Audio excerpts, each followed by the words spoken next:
The chains were silver, not iron, and silver does not hold a wolf. That was the first wrong thing about her, and the soldiers dragging Sorcha through the gates of Caer Vathan didn't even know it. Iron burned shifter skin to the bone. Silver was decoration. A king's vanity, forged to look cruel for the crowd lining the road, throwing rotted fruit and worse, screaming for the blood of the southern rebels' prize catch. Sorcha did not flinch from the fruit.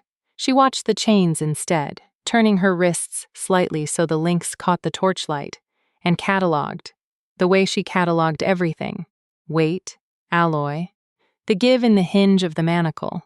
3 seconds, and she knew she could be free of them by morning if she wanted to be. She did not want to be. Not yet. That was the second wrong thing about her, and it was the one that would matter. The great hall of the Alpha King swallowed sound the way deep water swallows light. 200 wolves in human skin packed the galleries, and every one of them had come to watch a broken woman kneel. Sorcha had heard the stories on the march north, how King Sorin's court fed on spectacle, how the war prizes from the southern territories arrived weeping, or screaming, or silent in the particular way of the already dead. She'd heard the betting pools existed. 3 days she'd had, chained to a wagon wheel in the rain, to decide which woman she was going to be. She chose none of them. The guards shoved her forward onto the stone, and she let her knees take the fall, but she did not stay down. She rose on her own power, slow, while the hall rustled like a held breath. Her hair had come loose from its braid somewhere around the second river crossing, and it hung dark and ropey with 3 days of road dust, and underneath all that dirt if anyone bothered to look. No one did. Yet, there was a streak of pure white at her left temple, the width of 2 fingers, that had nothing to do with age.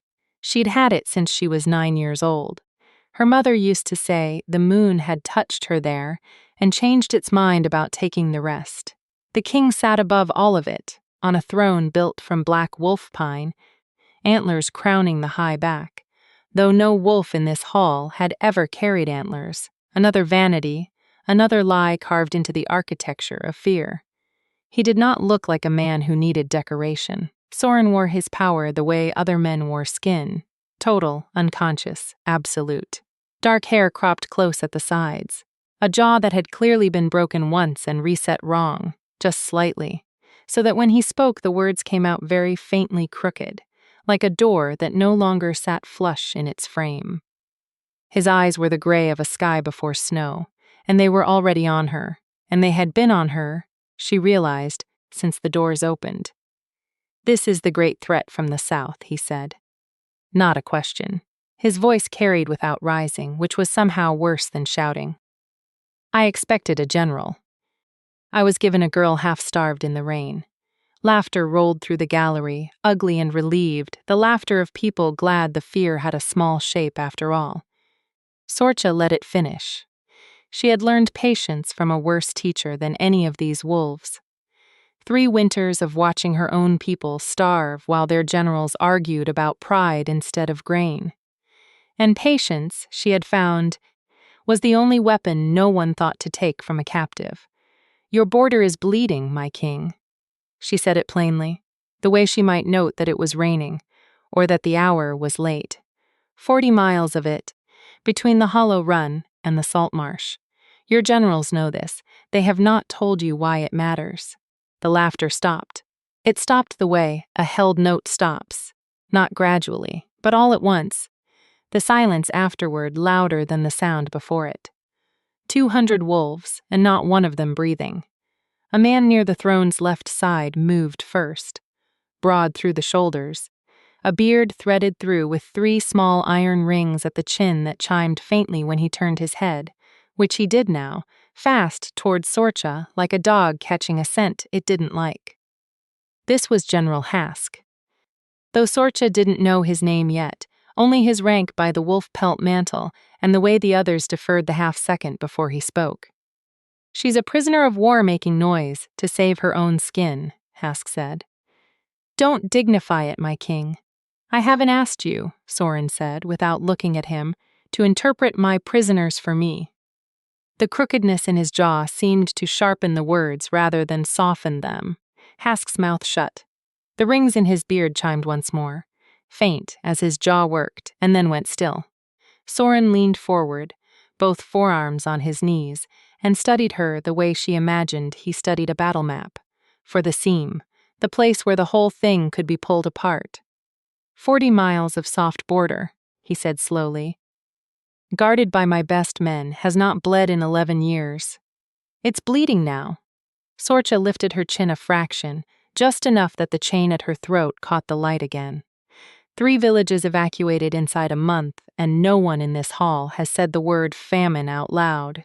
Ask your generals why grain shipments south of the Hollow Run take 4 extra days to clear customs that didn't exist a year ago. Ask them who profits from the delay.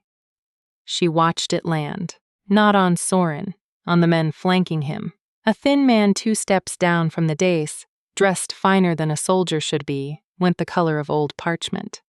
Sorcha filed his face the way she filed everything. Pale, narrow through the cheekbones, a signet ring he kept turning on his finger with his thumb, around and around, a small frantic gesture he likely didn't know he was making. You have 1 sentence's worth of credibility, Soren said. Spend the rest of it carefully. I don't need the rest of it. Sorcha held his gaze, gray on gray, until something in her own chest had to remind her to breathe. I needed exactly 1. The hall did not laugh again that night. They put her in a tower room 3 floors above the kennels, which she understood as both insult and an accident of convenience. The dungeons were full. War does that. Fills the cells faster than the granaries empty, and she lay on a pallet too narrow for sleep and listened to the castle breathe around her.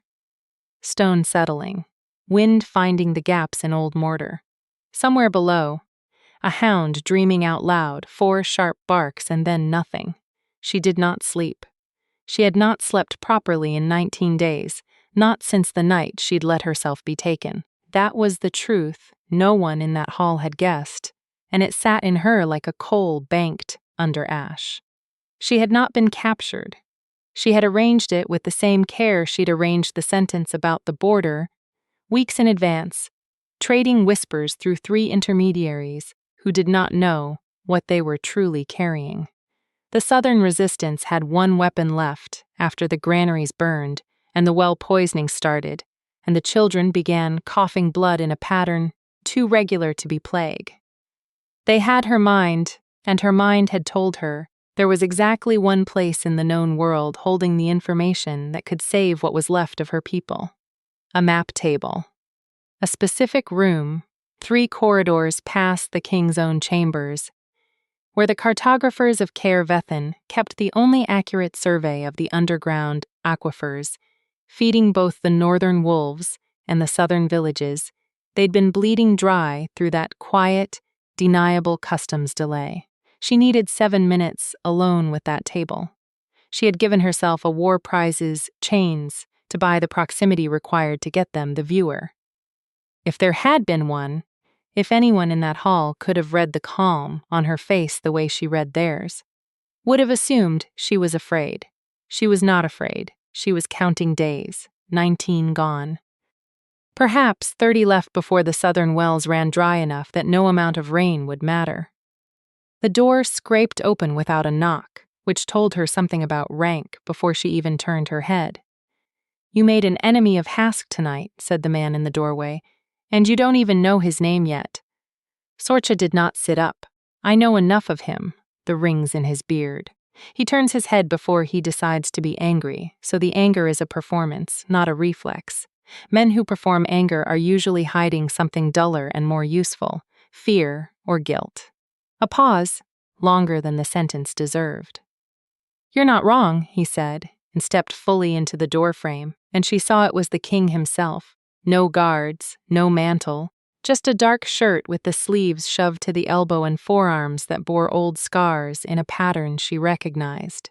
Claw marks, healed wrong, the kind a wolf takes when it fights another wolf and loses control of the shift mid-blow. 1 scar ran longer than the rest, from wrist to inner elbow, pale and old, the single detail that belonged to no one else in this castle. Kings don't usually visit their prisoners after dark, Sorcha said. Kings don't usually get told the truth in front of 200 witnesses either. He didn't come closer. He leaned instead against the frame, arms crossed, watching her the way he had from the throne.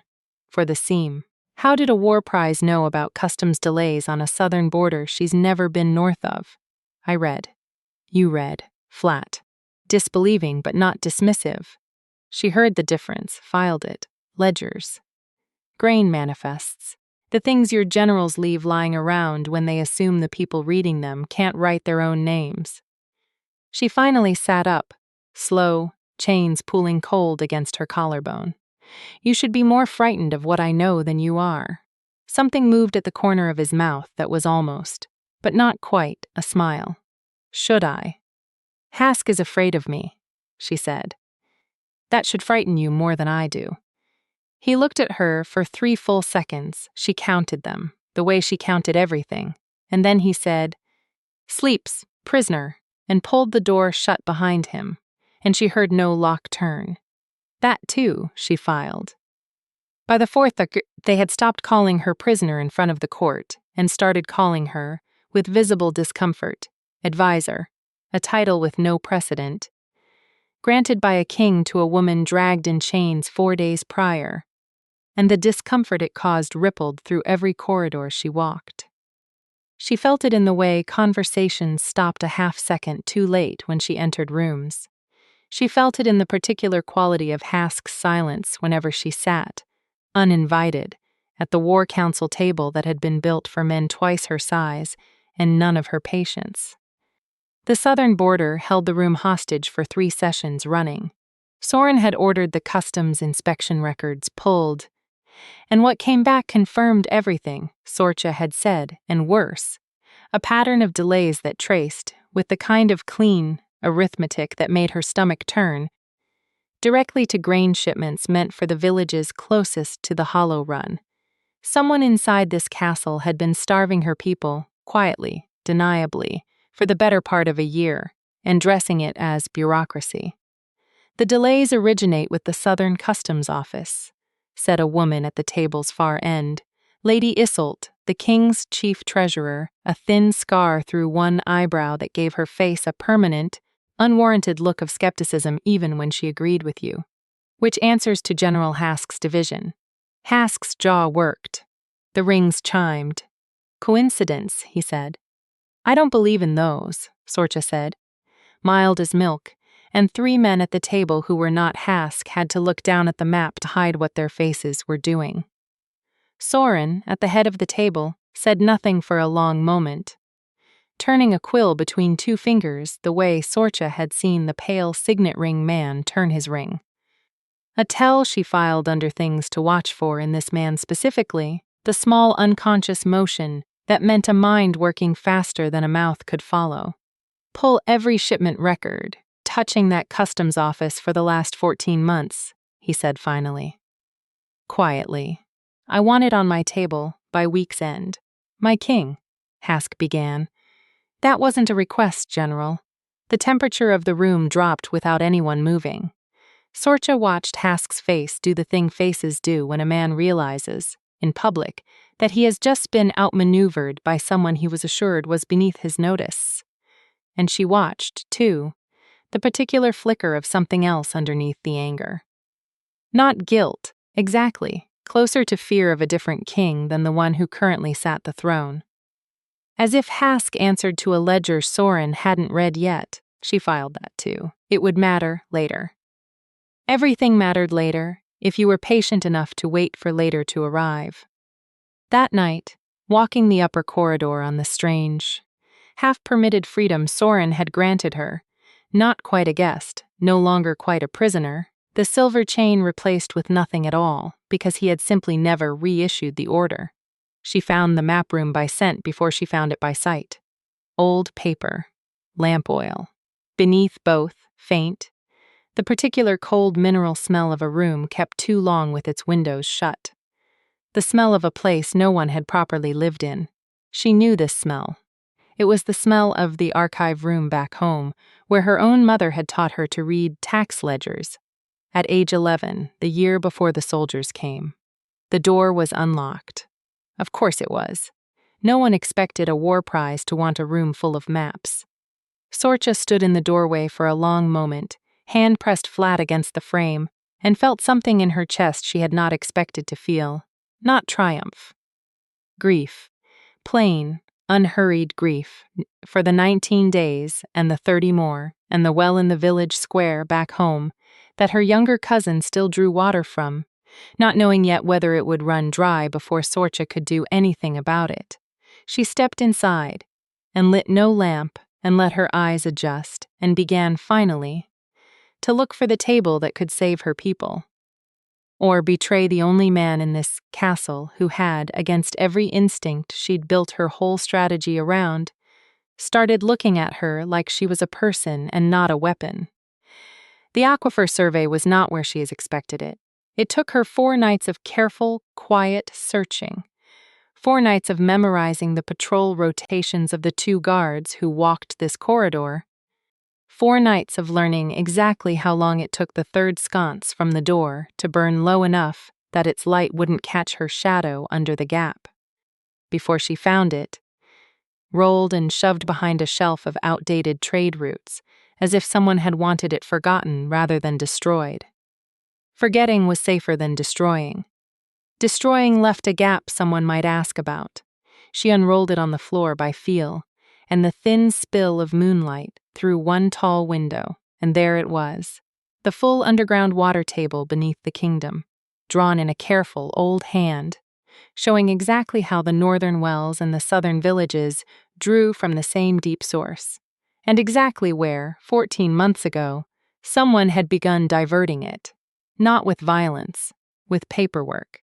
A reservoir redirection authorized for agricultural development that fed northern estates, while the southern aquifer dropped, slow and quiet as a held breath, toward a level that would not recover for a generation.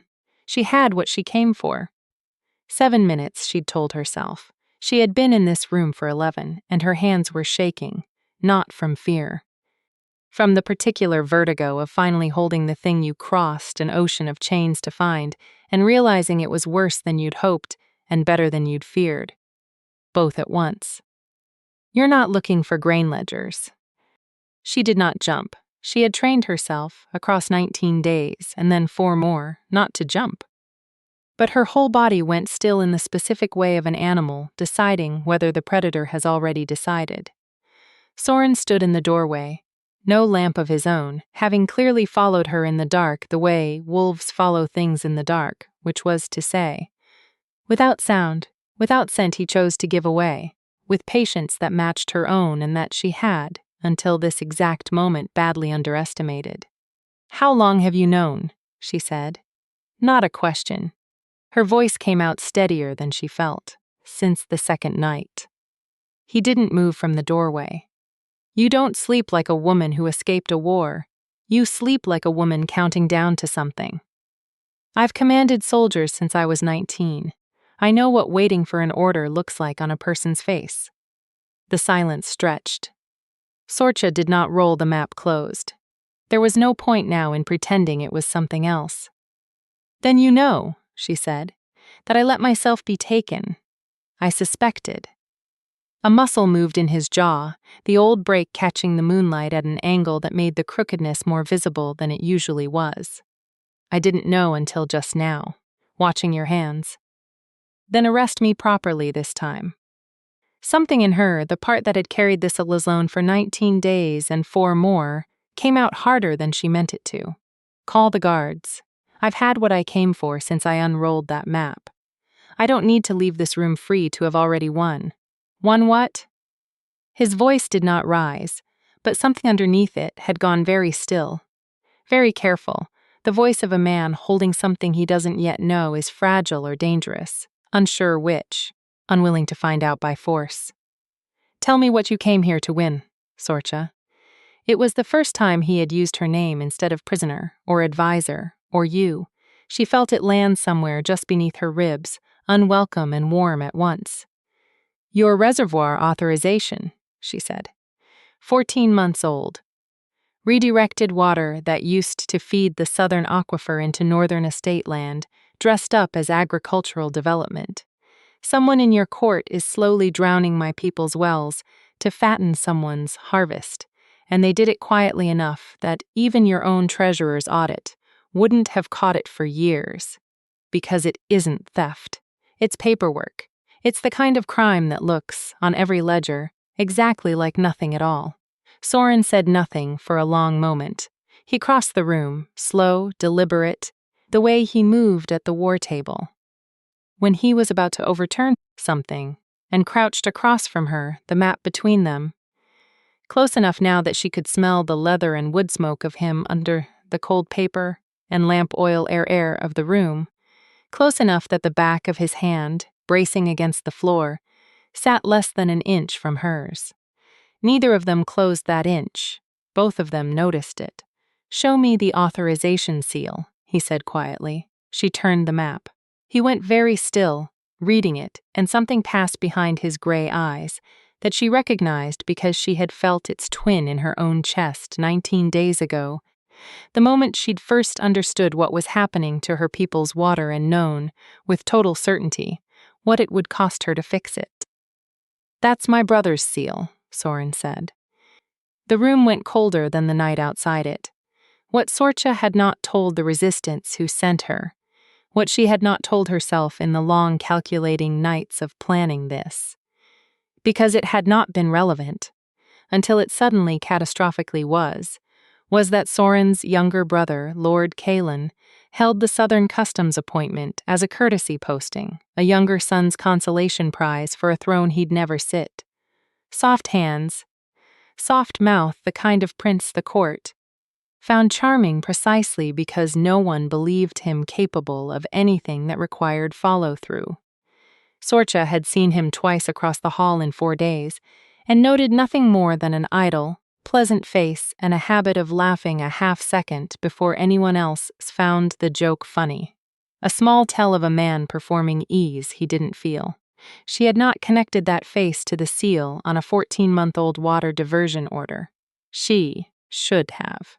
The error sat in her chest like a stone swallowed wrong, because it was the first piece of this puzzle she had gotten wrong since she'd started planting, and it was wrong in the worst possible direction, toward the throne, toward the one man whose trust she had, without entirely meaning to, started to want for its own sake and not merely as cover. He wouldn't, Soren said, but it came out without conviction, the words of a man testing whether saying them aloud made them truer. "Someone used his seal," Sorcha said. Careful now, watching him the way she'd watch a wound she wasn't sure how deep it went. "That isn't the same as him knowing what it authorized. You're being kind to me." He said it almost angrily, rising, putting distance between them that felt less like rejection and more like a man stepping back from a fire before it could decide for him how close he stood. "Don't. I didn't bring you into my war council to manage my feelings about my own family.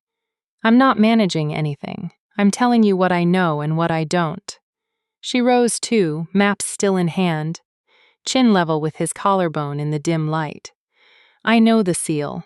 I don't know the man who used it, or whether he knew what he signed, or whether your General Hask's division simply found a convenient seal to forge onto a convenient order. I have a piece of a puzzle, Soren. Not the whole picture. I would be lying to you if I claimed otherwise. And I think you've had enough people in this castle lie to you by omission for one lifetime." He looked at her for a long moment, the gray eyes, the crooked jaw set hard, the old claw scar pale against his forearm where his sleeve had ridden up, and something in his face cracked open just slightly, not into softness, into something closer to exhaustion. 19 days, he said. You said it yourself that first night without meaning to. You count days like a soldier counts ammunition. How long have you been planning this? Long enough that I knew exactly what I was risking when I let your soldiers take me. She did not look away. I am not sorry for using your war as my door, Soren. I would do it again tonight, but I am telling you the truth now because you have started to matter to me in a way that has nothing to do with the water table, and that is the most honest thing I have said to anyone since this began." It should have been the moment he reached for her. Every fiber of the slow weeks building toward it. The unlocked door, the unspoken permissions, the inch on the floor neither of them closed, pointed there. Instead, he stepped back fully, putting the width of the map table between them, and his face shut like a door finding its frame. "I need to think," he said, "about what to do with a woman who admits, to my face, that she would deceive me again." And he left her standing alone in the cold paper, smelling dark, the map of her people's dying water still warm from both their hands, and Sorcha understood, with a clarity that hurt more than the chains ever had, that she had just told the truth and lost something for it anyway. He did not summon her for 3 days. 3 days was long enough for the court to notice. Long enough for Lady Isolt's eyebrow scar to lift a fraction higher than usual when Sorcha passed in the corridor.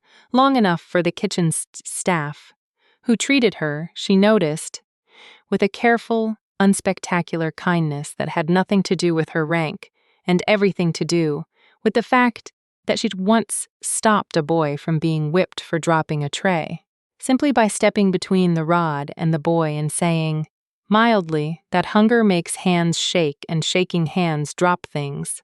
And that was a fact, not a crime. Long enough that even they grew quiet around her, unsure whether to treat her as advisor or prisoner again. 3 days was also long enough for General Hask to make his move. He found her in the library on the 3rd evening, alone, the way he'd clearly been waiting to find her alone, and he did not bother with pleasantries. "You've cost me a 14-month audit and the king's trust in his own brother," Hask said. "In 4 days. I want to know what you actually are. A woman who reads ledgers." Sorcha did not look up from the page in front of her. "I've told you that already. You've told the king that." Hask's rings chimed as he leaned over the table, both palms flat on the wood. "I don't believe it. I think your southern resistance, smuggled in with a story built to survive exactly 4 days of scrutiny, and I think the king is too charmed by your sentence about his border to ask the questions a king should ask." Sorcha looked up then, slow, and let him see exactly how unafraid she was. Not performed calm, the real thing, the calm of a woman who had already survived worse rooms than this one. "If I were resistance," she said, "I would have already found what I came for. I would have already decided whether your king's brother's seal, on a water diversion order, was worth burning this castle down over, or worth keeping quiet about, until I understood the whole shape of the wound. I would already know, General, whether the man giving me unlocked doors and an unguarded library deserved the truth, or deserved to be used the way his court has been using my people for 14 months. Hask went very still. "And which is it?" he said low. "That's between me and your king." Sorcha closed the ledger, unhurried. "Though I notice you're very eager to know the answer before he does. Tell me, General, whose interests does that serve?" She watched the rings in his beard go motionless, watched the color move beneath his skin the way it had moved, beneath the pale signet ring man's the first night, and she filed it, the way she filed everything. And rose, and left him standing alone among the books, with a question he could not answer without admitting something he had clearly worked very hard to keep buried. It was not until she reached her own tower room that her hands finally shook. The summons came at dawn, not from Sorin, but from Lord Kalen himself. A folded note, unsealed, asking her to walk the eastern gardens before the court woke. No guards, no witnesses. Just an invitation that could have been a trap, and Sorcha, who had survived this long, by knowing precisely when a risk was worth taking, went anyway because some answers only come to those willing to stand exposed long enough to hear them. Kalen was younger than she'd assumed up close.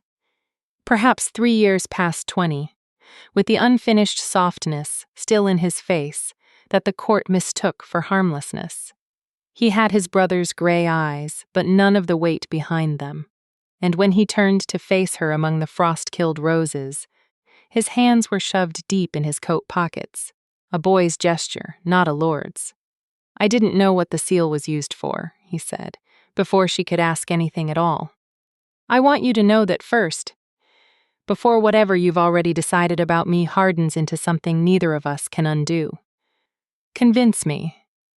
Sorcha kept 3 feet of distance between them, the frost crunching underfoot the only sound besides his breath, which came too fast for a man simply discussing paperwork. "You signed something. Men who sign things know what they signed. I signed 40 things that week." His voice cracked just slightly on the number. "Hask brought me a folder. Said it was routine agricultural reallocation for the new northern grain stores. Said my brother had already reviewed the broad strokes and just needed the seal of someone with customs authority because his own hand was wanted on 3 other treaties that month. I was 22 and grateful someone finally trusted me with something that mattered." I didn't read past the summary page. Sorcha said nothing for a long moment, weighing him the way she weighed everything, and found, to her own discomfort, that she believed him. Not because his face was kind, because his hands, jammed in his pockets, were shaking exactly the way Hask's voice had not.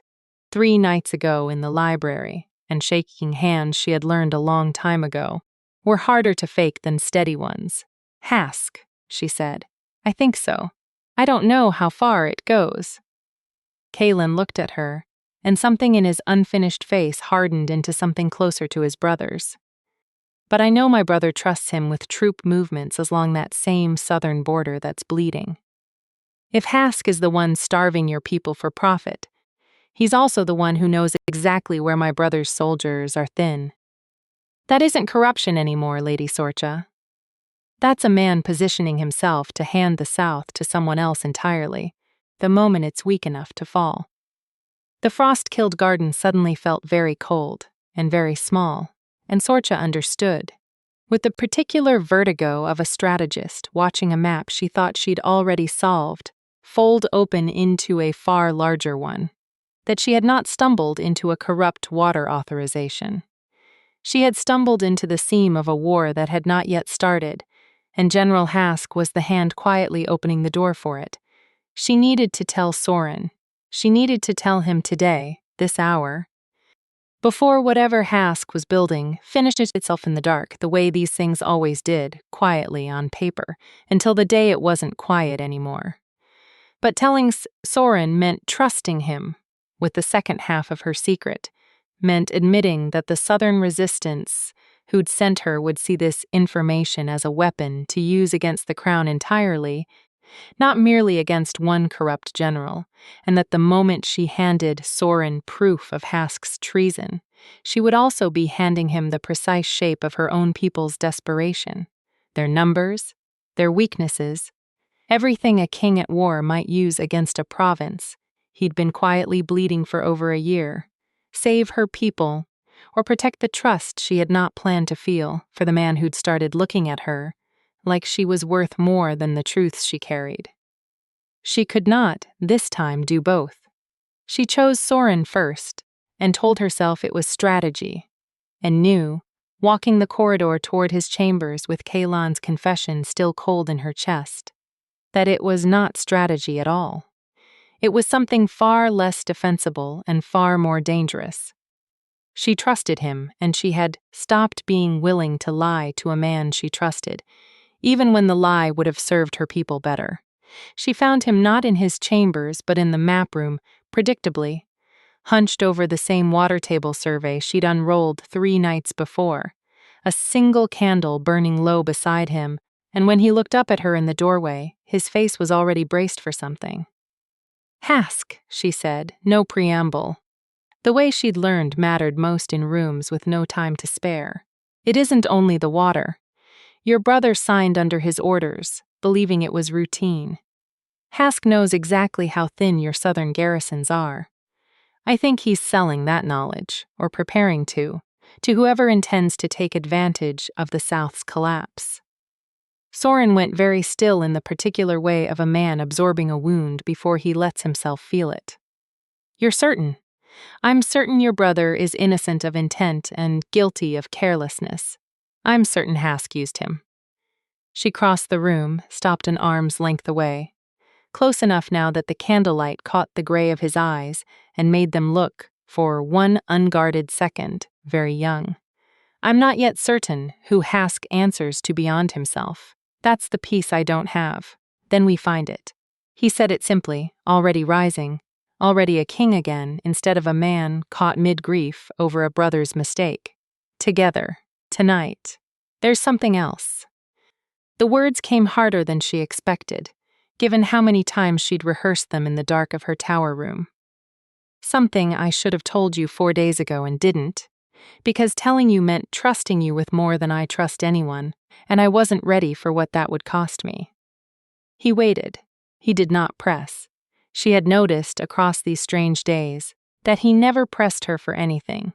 He simply made room and let her decide whether to fill it, which was, she was beginning to understand, its own quiet and devastating form of power. "The resistance who sent me," she said, "will want this information about Hask. Not to help you stop him. To use the chaos of a traitor general against your throne directly, while your court is distracted rooting him out. I don't know yet whether I can give you the truth about Hask without also handing my own people a weapon against you. I don't know if those two debts can both be paid." The candle flickered between them. Somewhere below, distantly, a hound barked twice and went quiet. "Then choose," Soren said very low. "Not the strategy. Not the 7 minutes you came here for. Choose, Sorcha, which truth you're more afraid to lose." And she realized, standing in that cold room with the map of her dying homeland spread between them, and the king's eyes steady on her face, that she did not have to think about the answer at all, which frightened her far more than any chain ever had. The court convened at midday, full session, every gallery seat filled, because word had moved through the castle the way word always moves through castles. Fast, half-true, electric. The king had summoned General Hask to answer for the Southern customs records.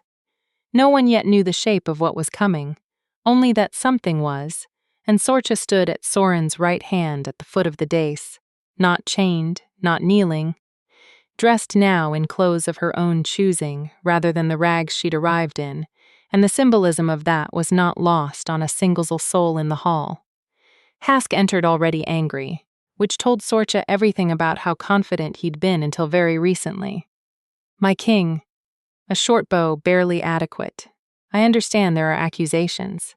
"There's a seal," Soren said, "on a water diversion order that has been quietly draining the southern aquifer for 14 months, redirected to estates that, I have since confirmed this morning, are owned through 3 intermediary holdings by your wife's family." The hall did not gasp. It went perfectly, totally silent, the silent Sorcha now recognized as the loudest sound this room could make. Hask's face did not move, his hands did. "Coincidence of marriage, my king." "I'd ask the court not to. I'd ask you," Soren said, "to explain why the troop garrison rosters for the same southern border were copied.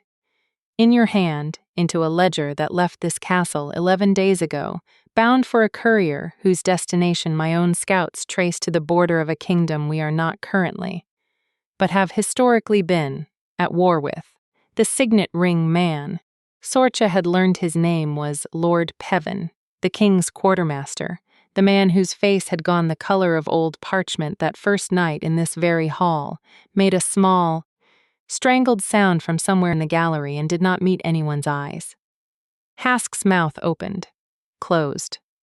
The rings in his beard, for the first time since Sorcha had met him, did not chime, because his jaw had gone too rigid to move at all.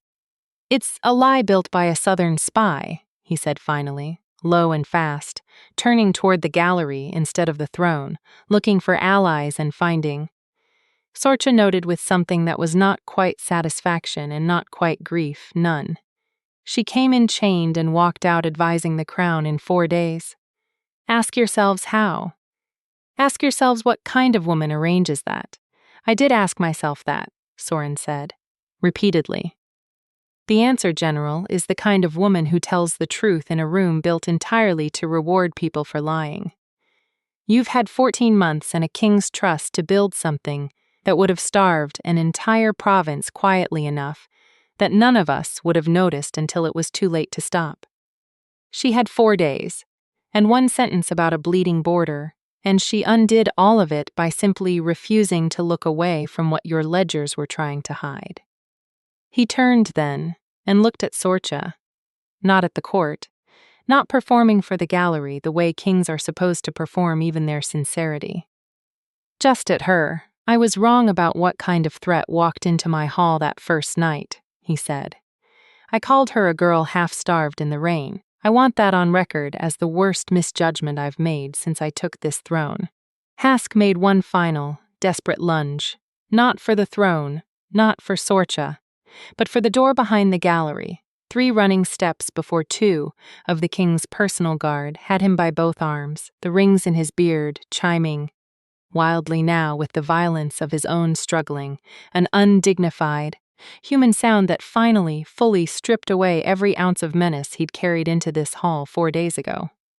Kneel, Soren said, and his voice did not rise, and it did not need to. Hask knelt. Not gracefully. Forced down by guards who no longer extended him the courtesy of pretending he might comply on his own, his fine wolf pelt mantle dragging in the dust of the same stone floor he'd once watched Sorcha kneel on, the symmetry of it so exact that several courtiers in the gallery actually flinched. You will name every hand that touched this, Soren said. Every coin that moved, every border this reaches across. And you will do it in a cell with no silver chains, because you were never the kind of threat that required decoration. You were only ever the kind of threat that required someone patient, enough to read your ledgers. He did not look at Sorcha when he said it. He did not need to. The whole hall understood exactly whose patience he meant. They executed no one that day. Soren was not, Sorcha had learned, a king who mistook spectacle for justice. But Hask was stripped of rank before sundown, his holdings seized pending a full accounting, his wife's family's 3 intermediary holdings frozen, and the reservoir order reversed within the week.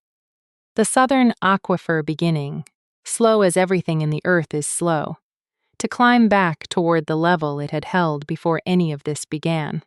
Word would not reach Sorcha's own village for another fortnight, carried by couriers faster than any she could send herself, but she knew, the way she knew most things now, with a certainty built on patient observation rather than hope, the wells would refill.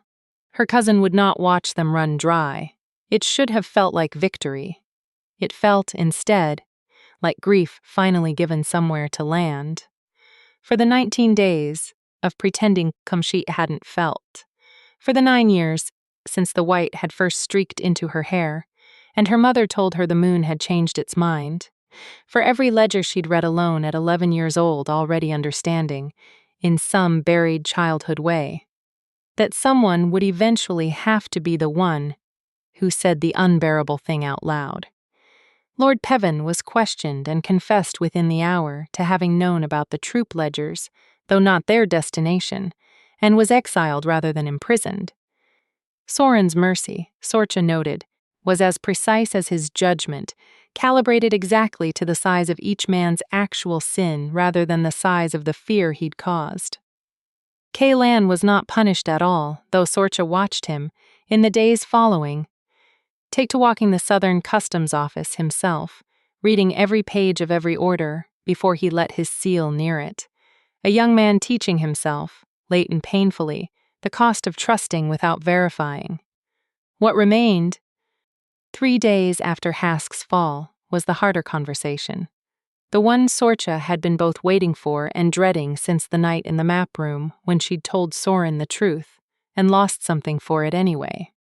He found her this time, on the same eastern garden path, where Kaylan had once stood shaking among the frost-killed roses, except the roses had begun in the days since, to show the faintest green at their base, the particular smell of thawing soil and new growth that meant the worst of winter had finally broken. My generals want to know, Soren said, falling into step beside her without asking, what to call you now. Advisor doesn't fit anymore. You've outgrown it. Call me whatever keeps Hask's allies from deciding I'm an easier target than he was. Sorcha kept her eyes on the path. I'd rather be useful than titled. That isn't what I asked. He stopped walking. She stopped too because some gravity in his stillness demanded it. I asked what you want to be called, Sorcha. Not what's strategic, what you want. The question sat between them, simple and enormous, and Sorcha found, for the first time in 19 days, and then a great many more, that she did not have a strategic answer prepared. I came here to save my people, she said slowly. And I would do every part of it again, even the parts that cost me something I didn't expect to lose. But I find I don't want to leave the moment the wells refill, and that frightens me more than any war prize's chains ever did. Because it means somewhere in these 4 days I stopped only being the woman who reads ledgers. I know. Soren's voice had gone quiet. The crooked set of his jaw softened by something that was not quite a smile and not quite grief either.